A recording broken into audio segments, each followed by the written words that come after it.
remember the night vividly, though I wish I didn't. It was supposed to be a simple weekend getaway. A group of us, 5 close friends from university, had rented an old hanok near a remote lake in Korea. The place was serene, surrounded by mist-covered mountains, and the lake's still waters mirrored the moonlight perfectly. But serenity, I learned, can hide the most terrifying secrets. The locals warned us. "Stay away from the lake after dark," an old woman said, her voice trembling. "It's not safe. The Mul Gwishin lingers there." We laughed it off, attributing her warnings to old folklore. A water ghost. Ridiculous. That first night we were careless, drinking, laughing, sharing ghost stories of our own.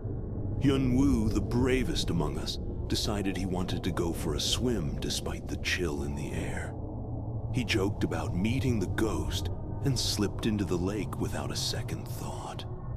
His laughter echoed across the water as he swam further out. But then the laughter stopped. "Hyun-woo!" Ji-yoon called out, her voice tinged with concern. The lake was eerily quiet. No splashes, no response, just an unnatural silence that pressed against our ears. A chill ran through me, colder than the night air. "Hyun-woo, stop messing around!" I shouted. Still nothing. We grabbed a flashlight and ran to the edge of the dock. The beam of light danced across the surface, revealing nothing, just the dark, endless water. "He's probably trying to scare us," Min-jae said, though he didn't sound convinced. And then we saw it. A pale face emerged from the water just beyond the flashlight's reach. At first we thought it was Hyun-woo, but the face, it wasn't his. The skin was deathly pale, the eyes wide and unblinking, and the lips curved into a grotesque smile. Long, dark hair clung to the face, dripping with water that seemed to shimmer unnaturally under the moonlight. Before we could react, the figure disappeared beneath the surface, pulling something with it. A scream echoed. Hyun-woo's scream. We stood frozen, paralyzed by the impossible. Then Ji-yoon broke the silence, her voice shaking. "We have to find him!" Reluctantly, we grabbed a small rowboat and a flashlight. Min-jae and I paddled into the lake while the others stayed behind, their faces pale and frightened. The water seemed to grow colder, heavier the further we went. "Do you hear that?" Min-jae whispered. At first I thought it was the wind, but then I heard it clearly, a faint mournful wail, rising and falling like the tides. It sounded like a woman crying, her sorrow so profound it made my chest ache. We shone the flashlight across the surface, and that's when we saw her again, the Mul Gwishin. She hovered just above the water, her soaked hanbok clinging to her emaciated frame, her head tilted unnaturally to the side, and her lifeless eyes locked onto us. I couldn't look away. Her mouth opened and a choking, gurgling sound escaped, a mix of water and anguish. And then, faster than I thought possible, she lunged at the boat. The impact tipped us over. I hit the freezing water and struggled to surface. Around me, the lake seemed alive, pulling me down with unseen hands. I heard Min-jae's screams before they were cut off abruptly. I managed to grab the edge of the overturned boat, gasping for air. That's when I felt it, fingers cold and skeletal, wrapping around my ankle. I kicked desperately, but they held tight, pulling me deeper. My lungs burned and my vision blurred. Just as I thought I would drown, I saw her face again, inches from mine, her mouth forming silent words. "Help me." With one final surge of adrenaline, I broke free and clawed my way to the surface. I don't remember how I made it back to shore. The others said I stumbled out of the water, soaked and babbling incoherently.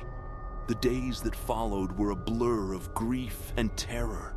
Ji-yoon couldn't stop crying, blaming herself for letting Hyun-woo swim out into the lake. I could barely sleep, haunted by the image of the Mul Gwishin's face and the feeling of her cold grip. But the strangest thing was the lake itself. Every morning, the mist on the lake grew thicker as though it was alive and hiding something. The locals refused to come near. Even deliveries to the hanok stopped. We were left isolated with nothing but our fear and each other. One night, Ji-eun woke me up. Her face was pale, her eyes wide with panic. "I saw her," she whispered. "She was at the window, watching us." I wanted to tell her it was just a bad dream, but the look in her eyes told me otherwise. Grabbing the flashlight, I went to check the window. The glass was fogged up, but there was something on it. Handprints, wet, dripping handprints that trailed down to the sill. The others woke up as I stared at the window. Min-jae's sister, Soo-young, started packing her bags. "We need to leave," she said, her voice trembling. But leaving wasn't easy. We shouldn't have come here. The hanok was miles from the nearest town, and the single dirt road leading out was treacherous, especially in the rain that began pouring down that night. We decided to wait until morning, though none of us could sleep. Around midnight, the crying started. It was faint at first, like the sound of the wind. But as the hours passed, it grew louder. It wasn't just one voice. There were many, all weeping and wailing, their sorrow echoing through the walls of the hanok. We huddled together in the main room, holding on to each other as the sounds grew unbearable. And then, as suddenly as they started, the cries stopped. The silence was deafening. The floor creaked, slowly, deliberately, as though someone or something was walking towards us. We shone the flashlight around, but there was nothing there. Then the door to the hanok slammed open, letting in a gust of icy wind. Soo-young screamed, pointing at the doorway. Standing there was a figure dripping wet, her hair clinging to her face. It was the Mul Gwishin. Her lifeless eyes scanned the room before locking onto me. She stepped forward, leaving puddles of water in her wake. I backed away, but there was nowhere to run.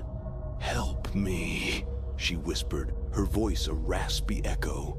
The others screamed and ran, but I couldn't move. I was rooted to the spot, staring into her hollow eyes. She reached out a hand, her fingers impossibly long and skeletal. Just as she was about to touch me, Ji-eun threw a bucket of salt water at her. The ghost let out a horrifying screech and vanished, leaving nothing but the puddle where she had stood. We didn't sleep that night. At dawn, we packed up and left the hanok, abandoning our plans and never looking back. The locals weren't surprised when we told them what happened. They nodded solemnly and told us the story of the Mul Gwishin, a woman who had drowned in the lake years ago, betrayed by the man she loved. Her sorrow and anger bound her to the water, and now she waits, luring the living to join her. I wish I could say that leaving ended the nightmare, but it didn't. I still see her in my dreams, standing at the foot of my bed, her wet hair dripping onto the floor. And sometimes, when I'm near water, I hear her voice. Help me. The Mul Gwishin isn't just a ghost story. She's real, and she's waiting for her next victim.